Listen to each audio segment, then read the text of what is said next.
Anne, hoe ben jij ooit begonnen met triathlon? Als klein meisje zwom ik bij HZPC en ja, daar zwommen wij op donderdagochtend.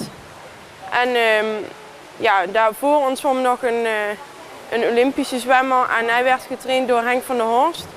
En ik zwom altijd samen met mijn broer. En ja, daartegen zei ze dat hij meer aanleg zou hebben voor triathlon. En of het niet leuk was om een keer de zwemloop te doen. En ja, die hebben we allebei samen meegedaan en allebei meteen gewonnen. En ja, toen kreeg ik een maand gratis meetrainen. En ja, dat beviel ons eigenlijk heel goed. Dus, Ja, dat beviel meteen. ja.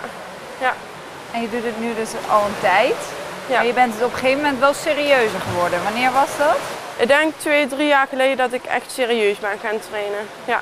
En sinds dat je serieuzer bent geworden, hoe vaak train je dan? Eigenlijk iedere dag. 1 rustdag in de week. En ja, het varieert van 12 uur tot 20 uur in gewone weken. En de vakanties, ja, dan zit het al tussen de 20 en de 30 uur.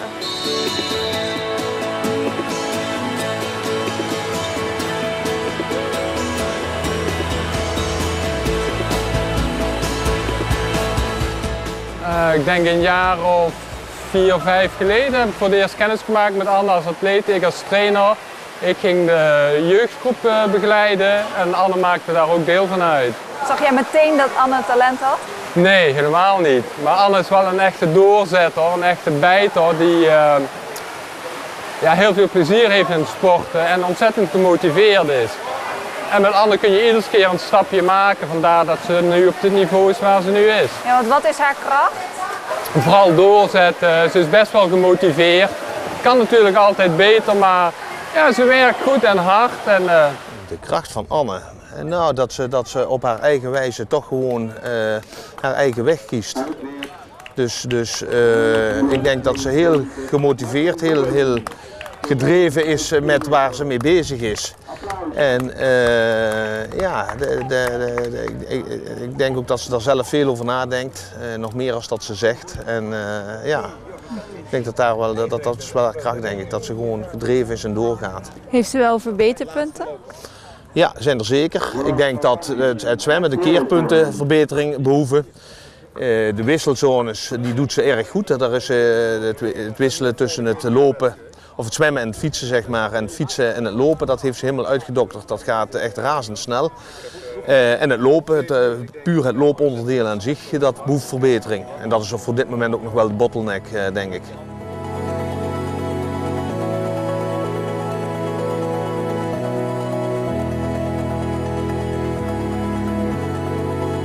Wat is jouw minst favoriete onderdeel met triathlon? Het lopen. Dat kan ik het minst goed en dan ben ik vaak geblesseerd geweest. Dus ja, nu gaat het nog lang niet zo hard als dat het zou moeten. Dus, En favoriete onderdeel? ja, dat is het zwemmen en het fietsen. Daar heb ik niet echt een voorkeur voor, maar ja. Wat is nou de kick van de sport? De afwisseling, ja, het leuke groepje. Wat vinden jouw ouders ervan, dat je er zoveel tijd in steekt? Ja, volgens mij wel leuk. Ze gaan ook altijd mee en ja. En je hebt ze zelf ook aangestoken, toch? Ja, want ja, toen wij triathlon zijn gaan doen, zijn hun mama zwommen altijd al, dus die is bij ons erbij komen zwemmen en ja, papa toen ook. En, Wat vinden jullie er als ouders van dat Anne zoveel een triathlon doet? Nou ja, goed, wij staan er uiteraard achter. Dit is ook iets wat je in de loop der tijd, daar groei je in mee. Kijk, als je denk ik als ouder geconfronteerd wordt met de investering die je nu moet doen, ja, dan zeg je natuurlijk van ja, hallo, hebben we dat ervoor over? Maar je groeit met je kinderen mee over, zeg maar. En ja, goed, als ze het graag doen, en dat doet Anne, nou, dan is het ook geen moeite om daar in balans ook wel met de andere kinderen natuurlijk, want ja, die moeten natuurlijk ook gewoon hun dingen doen om dat samen te organiseren.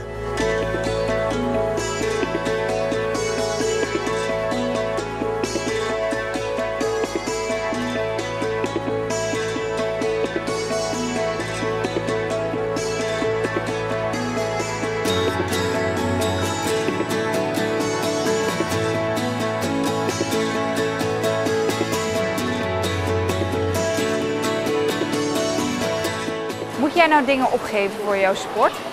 Jawel, best veel. Je kan niet zo op stap met vriendinnen of ieder weekend laat naar bed en dat gaat allemaal niet. Dus ja, werken gaat ook heel moeilijk. En van de zomer op vakantie met vriendinnen, dat zit er ook niet in, want dan zit midden in je wedstrijdseizoen. Dus ja, dat soort dingen wel. Is dat niet jammer? Jawel, soms vind ik het wel jammer. Ik zou ook wel af en toe met vriendinnen uitgaan en als die dan uitgaan en jij kan niet meer, dat ja, is wel jammer, maar ja, je krijgt er ook heel veel voor terug. Je hebt het ervoor over. Ja, ja. Ja, het sociale leven, dat wordt natuurlijk iets minder, maar dat komt dan weer terug in een vereniging met mensen waar je mee optrekt en waar je mee traint. Wat is nog wel iets waar Anne heel hard aan kan werken? Slimmer zijn. Slimmer zijn. Slimmer Waarin? zijn, ja. In alles, in trainen, in wedstrijden, meer zelfvertrouwen.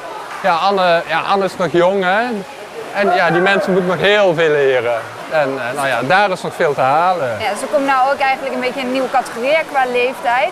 Hoe denk je dat dat zal gaan lopen? Ja, dat zal best goed lopen. Anne is sterk, Anne gaat goed.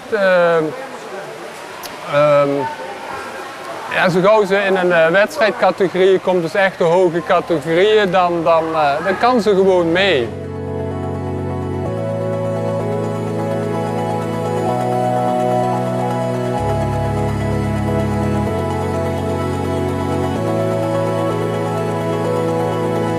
Uiteindelijk moet het blijken hoe het zich gaat ontwikkelen. Voor de Olympische afstand, sprintafstand, is de concurrentie ontzettend groot. Om daar erbij te horen wordt ontzettend moeilijk, maar zij kan wel aansluiten daar. En over 3, 4, 5 jaar dan kan zij best ja, naar de halve afstand toe. Dus 1,9 zwemmen, 80, 90 fietsen en 21 lopen als ze zo sterk wordt. Ja, dan komt nog veel meer haar kracht eruit. En dan zou ze best wel ook internationaal in een top, subtop kunnen komen. Maar dat is nog een hele lange weg. Hoe denk jij dat zij jou als trainer ziet?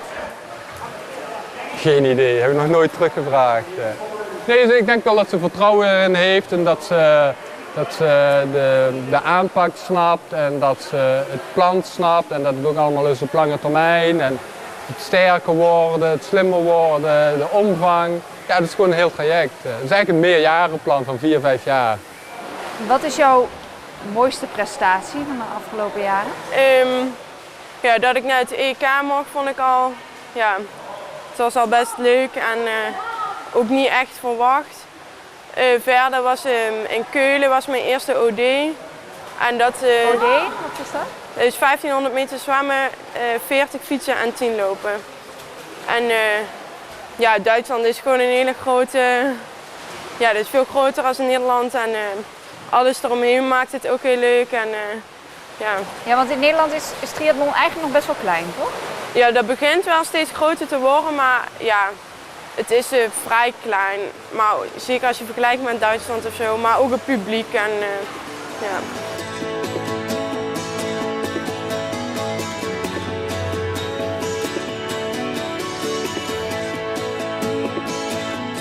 Wat hoop jij dat Anne uiteindelijk hiermee bereikt? Ja, het maximaal haalbare, maar daar wil ik ook wel realistisch in zijn. Kijk, lopen is nu duidelijk haar zwakste onderdeel. Ik hoop dat ze gelukkig wordt in die dingen die ze doet. En als dat hierin is, dan is dat hierin. Ik hoop gewoon dat ze dat kan behalen wat ze graag wil behalen. Zonder dat ze ja, daar verbitterd of teleurgesteld in gaat raken. Want ja, de top is smal en de eisen liggen vaak hoog. Wellicht ook terecht, hè. Dat is toch ook allemaal overheidsgeld of van de bond wat erin moet. Dus ja, nou goed, zolang ze er plezier in heeft, moet ze vooral dit blijven doen. En zolang ze dat zo doet, heeft ze ook onze steun. En wat is er nou voor de toekomst voor jou, bijvoorbeeld aankomend seizoen? Ja, ik wil vooral richten op de NK's. En binnenkort heb ik het NK-EK dubbel in een Horst. En ja, voor de rest is het nog even afwachten. Wat zou je nou uiteindelijk willen bereiken met triathlon? Ja, dat weet ik niet. Zolang het leuk blijft, blijf ik het gewoon doen. En ja, ik zie wel wat en hoe.